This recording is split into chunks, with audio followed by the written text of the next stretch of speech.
दोस्तों बहुत बहुत स्वागत है आप सभी का एक बार फिर से। जी हाँ दोस्तों, आज पूरे दिन की कई महत्वपूर्ण और बड़ी खबरें निकलकर सामने आ रही हैं। जानेंगे सभी खबरों को विस्तार से। तो दोस्तों खबरों में आगे बढ़ने से पहले वीडियो को एक प्यार भरा लाइक जरूर कर दें और ताजा खबरों को जानने के लिए चैनल को सब्सक्राइब भी जरूर कर लें।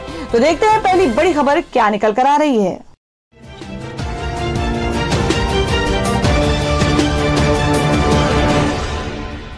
तो दोस्तों आज की पहली बड़ी खबर बता दें कि मुजफ्फरपुर व दरभंगा में फिर टूटे बांध, दर्जनों गांवों में तबाही।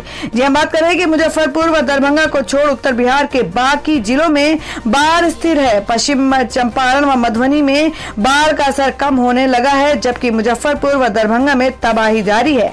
सोमवार की अहले सुबह मुजफ्फरपुर के मुरैल में तिरहुत नहर का बांध दूसरी जगह टूटने से बाढ़ का पानी नए इलाकों में फैल गया है और वहीं दरभंगा के केवटी में भी महाराजी बांध तीसरी बार टूटने के बाद बाढ़ विकराल हो चली है।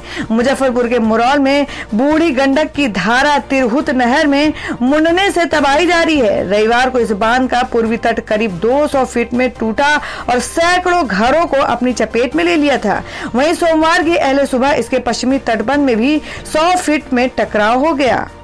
और अगली खबर बता दें कि मुंबई में पटना एसपी को जबरन किया क्वारंटाइन, तो एक्शन में आए नीतीश, बोले जो हुआ वो ठीक नहीं, अब डीजीपी करेंगे बात। जी आपको बता दें कि बॉलीवुड के दिवंगत एक्टर सुशांत सिंह राजपूत की जान जाने के मामले में जांच करने के लिए मुंबई गए पटना एसपी विनय तिवारी के क्वारंटाइन किए जाने के केस में मुख्यमंत्री नीतीश कुमार की प्रतिक्रिया सामने आई है। बिहार के मुख्यमंत्री नीतीश ने बताया कि जो हुआ वो ठीक नहीं है। उन्होंने कहा कि ये राजनीतिक नहीं है, बिहार पुलिस अपना कर्तव्य निभा रही है, हमारे डीजीपी वहां के अधिकारियों से बात करेंगे। वहीं बीएमसी ने इस मामले पर जवाब दिया है कि पटना के पुलिस अधीक्षक विनय तिवारी को मुंबई एयरपोर्ट पर घरेलू आगमन के वर्तमान कोरोना दिशा निर्देशों के अनुसार क्वारंटाइन किया गया है। इससे पहले रविवार रात को पूरे मामले की जांच करने मुंबई पहुंचे पटना के सिटी एसपी विनय तिवारी को 14 दिनों के लिए होम क्वारंटाइन कर दिया गया था। और वहीं अगली खबर बता दें कि अमित शाह के बाद अब सीएम येदियुरप्पा, तमिलनाडु के राज्यपाल और यूपी भाजपा प्रमुख कोरोना पॉजिटिव। जी आपको बता दें कि रविवार को केंद्रीय गृह मंत्री अमित शाह कोरोना पॉजिटिव पाए गए थे। उसके बाद उत्तर प्रदेश भारतीय जनता पार्टी प्रमुख स्वतंत्र देव सिंह ने कोविड पॉजिटिव होने की बात कही थी। अब कर्नाटक के मुख्यमंत्री बीएस येदियुरप्पा भी कोरोना पॉजिटिव पाए गए हैं और साथ ही तमिलनाडु के राज्यपाल बनवारी लाल पुरोहित भी कोरोना पॉजिटिव पाए गए हैं। कर्नाटक के मुख्यमंत्री बीएस येदियुरप्पा की तबीयत ठीक है, लेकिन डॉक्टर की सलाह पर उन्हें हॉस्पिटल में भर्ती कराया गया है। इस बात की जानकारी खुद कर्नाटक सीएम ने अपने ट्विटर हैंडल से दी है। उन्होंने बताया कि उनकी तबीयत ठीक है, लेकिन डॉक्टर्स की सलाह पर वो हॉस्पिटल में भर्ती हो रहे हैं। और वही अगली खबर निकल कर आ रही कि कोविड-19 के इलाज के लिए निजी अस्पताल में भर्ती हुए गृह मंत्री कांग्रेस सांसद शशि थरूर ने उठाया सवाल। जी आपको बता दें कि गृह मंत्री अमित शाह कोरोना वायरस कोविड-19 से संक्रमित पाए गए थे और उन्हें इलाज के लिए गुरुग्राम के मेदांता अस्पताल में भर्ती कराया गया है। गृह मंत्री के निजी अस्पताल से इलाज कराने को लेकर कांग्रेस सांसद शशि थरूर ने सवाल उठाया है। उन्होंने कहा कि गृह मंत्री अपना इलाज कराने के लिए निजी अस्पताल में क्यों भर्ती हुए। शशि थरूर ने ट्वीट कर कहा है, ये आश्चर्य की बात है कि बीमार होने पर गृह मंत्री एम्स में नहीं गए, बल्कि पड़ोसी राज्य के निजी अस्पताल में भर्ती हुए। सार्वजनिक संस्थानों को शक्तिशाली करने की आवश्यकता होती है, क्योंकि ये जनता के विश्वास को कोई प्रेरित करते हैं। आपको बता दें कि गृह मंत्री ने एक दिन पहले ट्वीट कर अपने कोरोना पॉजिटिव होने की जानकारी दी थी। तो दोस्तों जिस तरीके से कोविड-19 के इलाज के लिए निजी अस्पताल में भर्ती हुए गृह मंत्री और शशि थरूर ने उन पर सवाल उठाए हैं, तो क्या उनका सवाल उठाना सही था?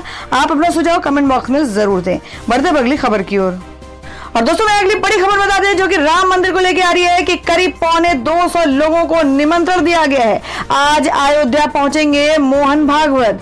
जी हम बात कर रहे हैं कि इस कार्यक्रम में बेहद बुजुर्ग होने के कारण कोरोना को देखते हुए राम मंदिर आंदोलन के प्रमुख अगुवा रहे लाल कृष्ण आडवाणी, मुरली मनोहर जोशी और पूर्व मुख्यमंत्री कल्याण सिंह कार्यक्रम में हिस्सा नहीं ले रहे हैं। उमा भारती की नाराजगी को लेकर पूछे गए सवाल को उन्होंने मनगढ़ंत कहकर टाल दिया।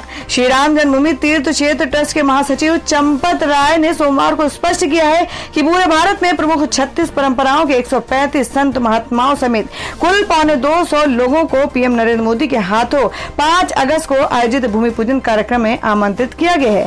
कार सेवकपुरम में पत्रकारों से बातचीत करते हुए चंपत राय ने कहा है कि श्री राम जन्मभूमि मंदिर का शिलान्यास 1989 में ही हो चुका है और प्रधानमंत्री नरेंद्र मोदी के हाथों भूमि पूजन के साथ ईंट रखकर कार्य की शुरुआत होगी। कहा है कि निमंत्रण पत्र तैयार होकर आ गया है, इसके वितरण की शुरुआत सोमवार से हो गई है। और वही अगली खबर में आपको बता दें कि सीएम योगी ने अयोध्या में हो रहे इंतजामों का लिया जायजा। कहा 4 और 5 अगस्त को मिट्टी के दिए जलाएं। जी हम बात करें कि राम मंदिर निर्माण की शुरुआत के लिए 5 अगस्त को भूमि पूजन और आधारशिला रखने के कार्यक्रम की तैयारी का जायजा लेने के लिए मुख्यमंत्री योगी आदित्यनाथ अयोध्या पहुंचे और इस कार्यक्रम में प्रधानमंत्री नरेंद्र मोदी आएंगे। साकेत यूनिवर्सिटी में बने अस्थायी हेलीपैड को देखने भी मुख्यमंत्री गए। उन्होंने इसके बाद हनुमानगढ़ी मंदिर में पूजा अर्चना की। सीएम के साथ अधिकारी राम की पौड़ी में इंतजामों का निरीक्षण करने पहुंचे। और वही अगली खबर में आपको बता दें कि बाबरी मस्जिद के मुख्य मुद्दई इकबाल अंसारी ने स्वीकार किया भूमि पूजन का निमंत्रण, कार्यक्रम में होंगे शामिल। जी आपको बता दें कि राम जन्मभूमि बाबरी मस्जिद विवाद में मुस्लिम पक्ष के मुख्य मुद्दई रहे इकबाल अंसारी ने आगामी 5 अगस्त को अयोध्या में राम मंदिर निर्माण के भूमि पूजन समारोह का न्योता कबूल करते हुए कहा है कि जो होना था वो हो चुका है और अब हम सभी को आगे की राह देखनी चाहिए। अंसारी ने सोमवार को कहा कि हमें मंदिर भूमि पूजन का निमंत्रण आया है, हम उसमें शिरकत करेंगे। हमने यही बात मीडिया में पहले भी कही थी कि अगर हमारी जरूरत है और आप सरकार हमें बुलाते हैं तो हम जाएंगे। उन्होंने कहा कि वे प्रधानमंत्री से मुलाकात कर उन्हें रामनामी अंगवस्त्र और श्री रामचरितमानस की एक प्रति भेंट करेंगे। अंसारी के पिता हाशिम अंसारी राम जन्मभूमि बाबरी मस्जिद विवाद के सबसे पुराने मुद्दई थे। तो दोस्तों खबरों में आगे बढ़ने से पहले जान लेते हैं आज के माइंड क्विज के सवाल को। आज का सवाल है, आपको बताना है कि भारत के प्रथम राष्ट्रपति राजेंद्र प्रसाद जी का जन्म कहाँ हुआ था। इसका जवाब आपको वीडियो के नीचे कमेंट बॉक्स में देना है और सही जवाब देने वालों को रैंडम लिस्ट लेके आ जाएगा और वो जीत सकते हैं बम्पर पुरस्कार। तो बढ़ते हैं अगली खबर की ओर।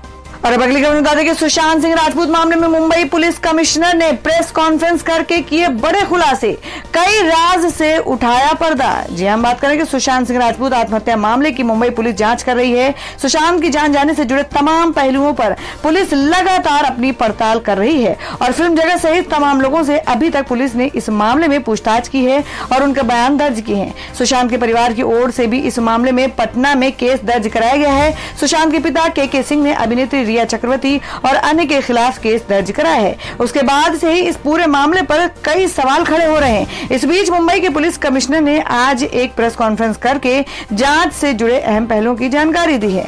मुंबई पुलिस कमिश्नर परमबीर सिंह ने कहा है कि अभी तक की जांच में हमने कुल 56 लोगों के बयान दर्ज किए हैं और इस मामले में हर पहलू की हम जांच कर रहे हैं, फिर चाहे वह पैसे के लेन देन की बात हो या प्रोफेशनल दुश्मनी हो या फिर सुशांत की मानसिक स्थिति।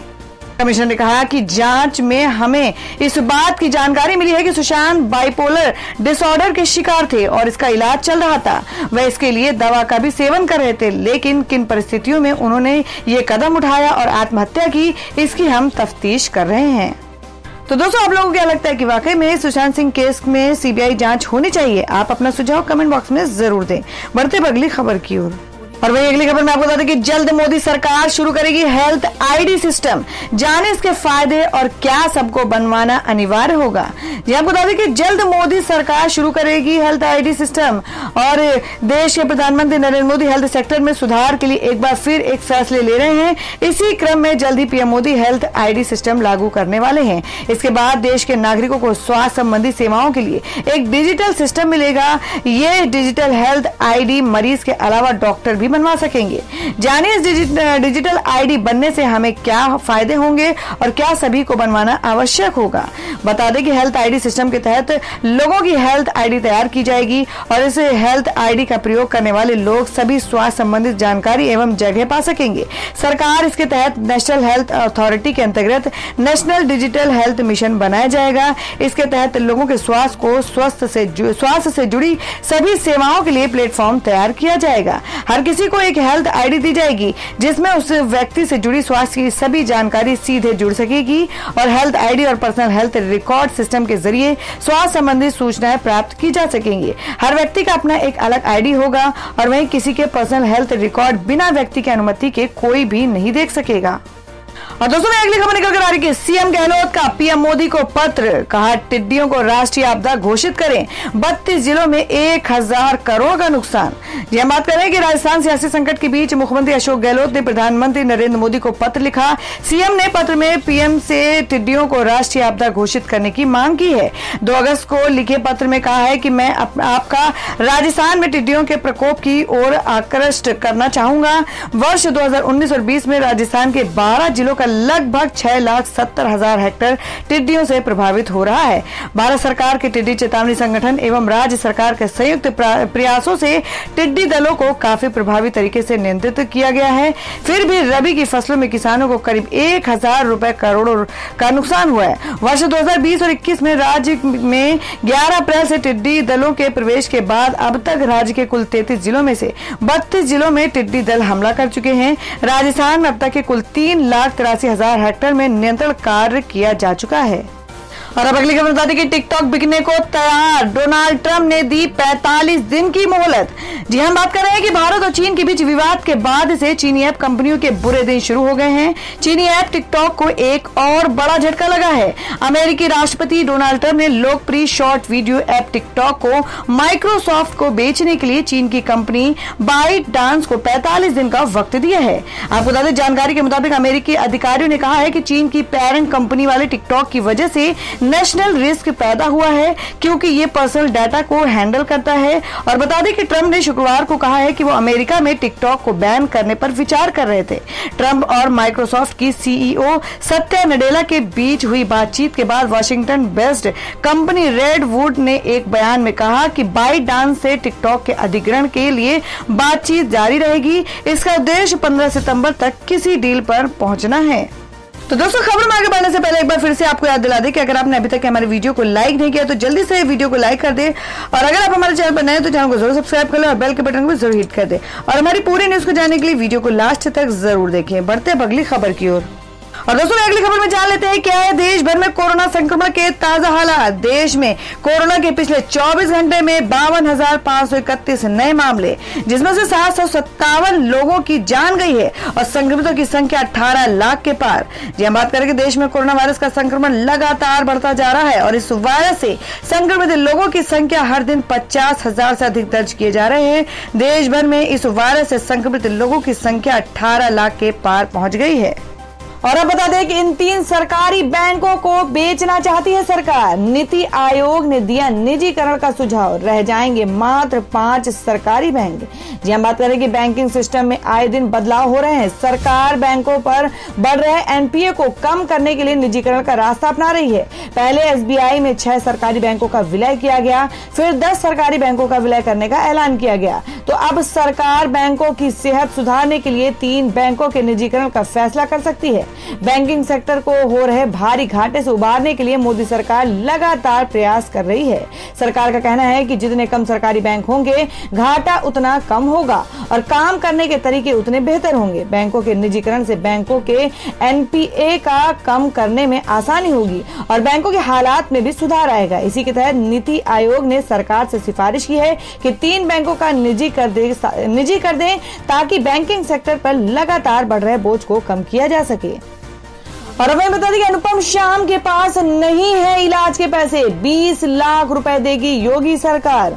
जी हम बात करें उत्तर प्रदेश के मुख्यमंत्री योगी आदित्यनाथ ने टीवी कलाकार अनुपम श्याम को इलाज के लिए 20 लाख रुपए की सहायता देने का ऐलान किया है। राज्य सरकार के प्रवक्ता ने रविवार को यहां बताया कि ये सहायता राशि मुख्यमंत्री सहायता कोष से दी जाएगी। उन्होंने बताया कि योगी ने श्याम के जल्द स्वस्थ होने की कामना की है। टेलीविजन धारावाहिक प्रतिज्ञा में सज्जन सिंह का किरदार निभाकर चर्चा में आए फिल्म एवं टीवी कलाकार अनुपम श्याम उत्तर प्रदेश स्थित प्रतापगढ़ के निवासी हैं। वे गुर्दे यानी किडनी की बीमारी से ग्रसित हैं। चिकित्सकों ने उन्हें गुर्दा प्रतिरोपित कराने की सलाह दी है। आपको बता दें कि छोटे पर्दे के मशहूर कलाकार अनुपम श्याम ओझा मूल रूप से यूपी के प्रतापगढ़ के रहने वाले हैं। किडनी की समस्या के चलते उनकी तबीयत अचानक बीते दिनों खराब हो गई थी। उनका इलाज मुंबई के एक निजी अस्पताल में चल रहा है। और दोस्तों में अगली खबर जान लेते हैं क्या है देश भर में मौसम के ताजा हालात। बिहार महाराष्ट्र में भारी बारिश का अलर्ट, जाने राज्यों के मौसम का हाल। जी हम बात करेंगे भारतीय मौसम विभाग IMD के मुताबिक उत्तरी बंगाल की खाड़ी में हवा का दबाव कम होने की बजाय मानसून अब थोड़ा दक्षिण की ओर रुख करेगा। विभाग के अनुसार 4 अगस्त को उत्तरी बंगाल की खाड़ी पर कम दबाव का क्षेत्र बनने की संभावना थी, जिससे महाराष्ट्र, मध्य प्रदेश, बिहार समेत कई राज्यों में अधिक बारिश की उम्मीद है। मध्य प्रदेश के पश्चिम बंगाल, झारखंड, छत्तीसगढ़ में अगले 2 से 3 दिन बारिश का सिलसिला जारी रह सकता है। तो दोस्तों ये थी अब तक की सभी बड़ी खबरों की अपडेट्स। टुडे ब्रेकिंग न्यूज और लेटेस्ट खबरों को देखने के लिए हमारे चैनल को सब्सक्राइब जरूर कर लें, वीडियो को लाइक और शेयर भी जरूर कर दें अपने दोस्तों और रिलेटिव्स के साथ। तो दोस्तों फिर मिलेंगे काम की खबरों और सरकारी योजनाओं की एक और नई वीडियो के साथ। तब तक के लिए धन्यवाद दोस्तों।